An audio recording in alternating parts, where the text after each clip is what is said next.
2 মাসে 200 বার নোটিশ এসেছে। প্রতিদিন নিয়ম বদল করে হয়রান করা হচ্ছে। বাংলায় অশান্তি বাঁধানোর চেষ্টা করছে বিজেপি ও কমিশনের বিরুদ্ধে সরব মমতা বন্দ্যোপাধ্যায়। বিজেপি পরিকল্পনা করে এটা করছে। শান্ত থাকুন, ধৈর্য ধরুন, অন্য রাজ্যে নয় একমাত্র বাংলায় এটা হচ্ছে কেন? প্রশ্ন মমতা বন্দ্যোপাধ্যায়। চেয়ারের মর্যাদা রক্ষা করুন, নির্বাচন কমিশনারকে তো মুখ্যমন্ত্রী। প্রতিদিন চেঞ্জ করে করে হোয়াটসঅ্যাপে আর ডিরেকশন দিয়ে প্রতিদিন এই 2 মাসে 200 বার নোটিশ এসছে। বিএলওরা প্রেসারে পাগল হয়ে যাচ্ছে। ইতিমধ্যে 100 জনের মতো লোক মারা গেছে। এটা আপনাদের বুঝতে হবে কি সাংঘাতিক সিচুয়েশন। এরা ইচ্ছা করে বাংলায় দাঙ্গা লাগানোর চেষ্টা করছে। বিজেপির প্ল্যান এটা। নিজেরা ভোটে পারবে না তাই ভোট পাকাচ্ছে, করছে লুট, বলছে ঝুট। আপনারা শান্ত থাকুন, ধৈর্য ধরুন। তাদের হিয়ারিংয়ে ডাকবে বা নাম বাদ দেবে, তারা দয়া করে ফর্ম জমা দিন। কোর্টে কেসও আছে, কোর্টের উপর ভরসা রাখুন। কোন স্টেটে হচ্ছে না এগুলো, একমাত্র বাংলা এই সবগুলো। কেন? অন্য স্টেটের বেলায় সবকিছু অ্যালাউড, বাংলার বেলায় কিছুই অ্যালাউ নয়। তো ইলেকশন কমিশন কি ঠিক করবে? Only BJP is allowed, nobody is allowed? What is this nuisance is going on? চেয়ারের মর্যাদা রক্ষা করুন, চেয়ারের পরম্পরা রক্ষা করুন, চেয়ারের ইম্পার্শিয়ালিটি রক্ষা করুন। মানুষ আপনাকে শ্রদ্ধা জানাবে। পশ্চিমবঙ্গে এই মুহূর্তে দাঙ্গার সঙ্গে যদি কেউ জড়িত থাকে সে হচ্ছে তৃণমূল কংগ্রেস।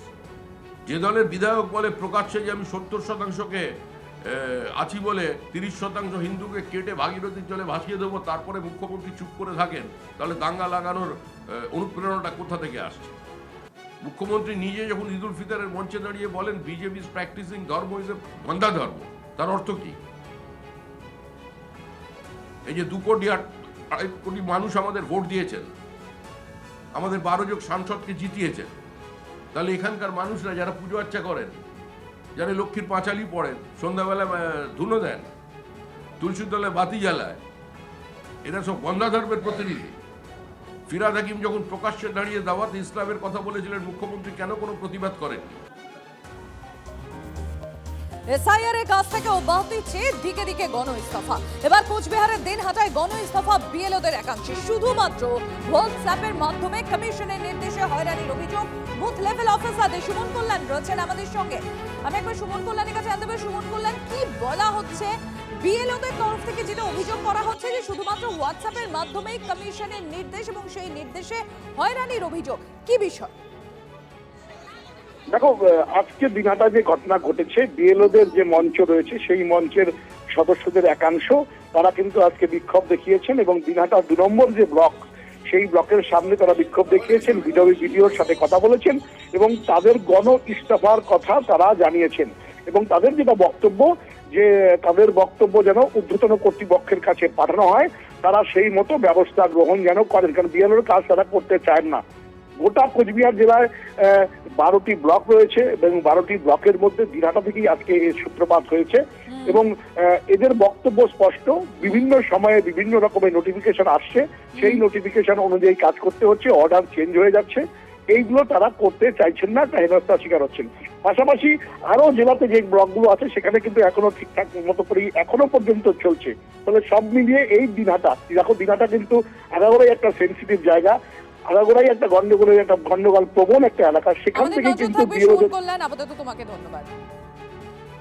বিএলও অধিকার রক্ষা কমিটির সদস্যরা তারা জানিয়ে দিল আমাদের পক্ষে এই পরিস্থিতিতে কাজ করা আমাদের সম্ভব নয়। এবার উনি বললো যে আপনাদের অ্যাপয়েন্টিং অথরিটি হচ্ছে ইআরও সাহেব।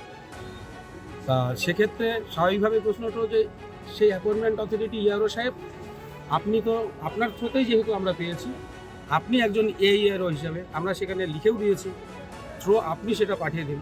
বললো ইন্ডিভিজুয়ালি সেখানে দিতে হবে, কি বলে ইস্তফাপত্রটা ইন্ডিভিজুয়ালি দিতে হবে।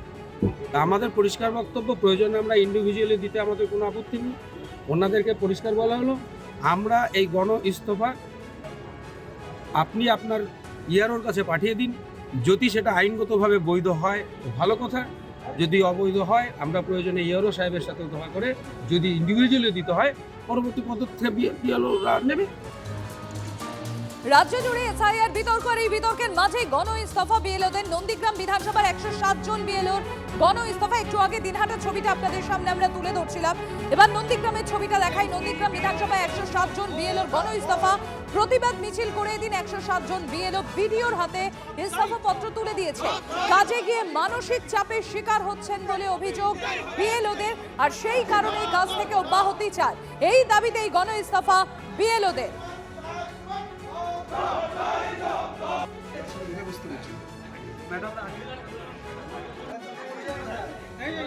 এই দুটোই ছবি আপনাদের সামনে তুলে ধরছি। একদিকে নন্দীগ্রাম, অপরদিকে দিনহাটা।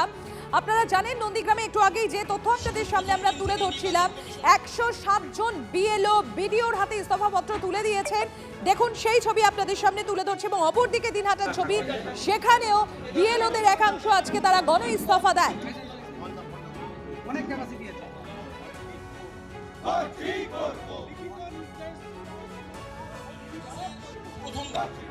আমাদের যে মূল পেশা শিক্ষকতা করা, ছোট ছোট ছেলে মেয়েদের পাশে থাকা, সেই সুযোগটাও হচ্ছে না, এমনকি পারিবারিক জীবনও বিঘ্নিত হচ্ছে তাৎক্ষণিক নির্দেশিকা। তাই আমাদের আবেদন, এই পদ থেকে আমরা বিএলওরা যারা সমবেত হয়েছি পদত্যাগপত্র আপনার হাতে তুলে দিতে চাইছি।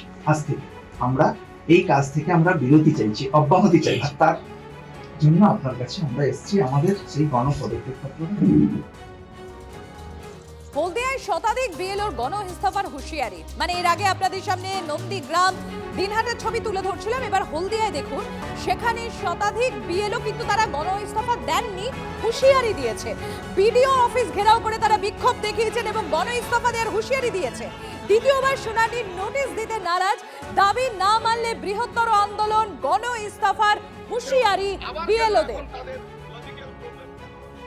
নতুন শিক্ষাবর্ষ চালু হয়েছে, এক একটা স্কুলে ধর 3 থেকে 4 জন করে বিএলও দিয়েছে। আমরা তো পঠন পাঠন চালাতে পারছি না, সেই সঙ্গে নতুন শিক্ষাবর্ষে বাচ্চা দিয়ে ভর্তিকরণ, নতুন করে মার্কশিট তৈরি, খুবই অসুবিধা আছে। তার মধ্যেও আমাদের বিএলওর কাজ করতে হচ্ছে, কেননা এটা একটা সার্বিক কাজ, এসআইয়ের কাজ। আমরা করবো না তো বলিনি, সমস্ত কাজই করব, কিন্তু আমাদের বারবার এইভাবে হয়রানির মুখে ফেলানোর জন্য আজ আমরা এই ডিভিশন নিতে বাধ্য। আমাদের কর্মজীবন যেটা রয়েছে স্কুল, সেই জায়গায় আমরা সঠিকভাবে ভূমিকা পালন করতে পারছি না, কেননা অভিভাবকরা আমাদের উপরে তাদের বাচ্চাদেরকে ভরসা করে পাঠিয়ে দেয়।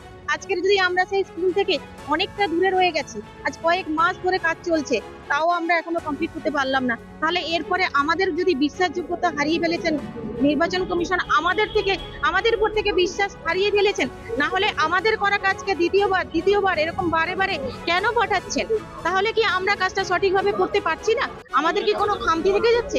সেই দায়টা কে নেবে? স্কুলে 4 জন টিচারের মধ্যে হেড টিচার নেই, আমাকে হেড টিচারের দায়িত্ব পালন করতে হচ্ছে। আবার আমার স্কুলে 3 জন টিচারকে বিএলও হিসেবে তুলে নেওয়া হয়েছে। একজন টিচারের দ্বারা তো স্কুল করাই সম্ভব নয়, কিন্তু তাকে সামলাতে হচ্ছে, আমাদেরকেও মাঝে মাঝে স্কুলে গিয়ে দেখতে হচ্ছে। এদিকে সংসারের ছোট ছোট বাচ্চা এবং সংসারের চাপ, এদিকে স্কুলের চাপ, এবারে বিএলওর চাপ। আমরা রাতের পর রাত প্রায় ঘুমাইনি, এইভাবে আমাদেরকে পরিশ্রম করে চলতে হচ্ছে।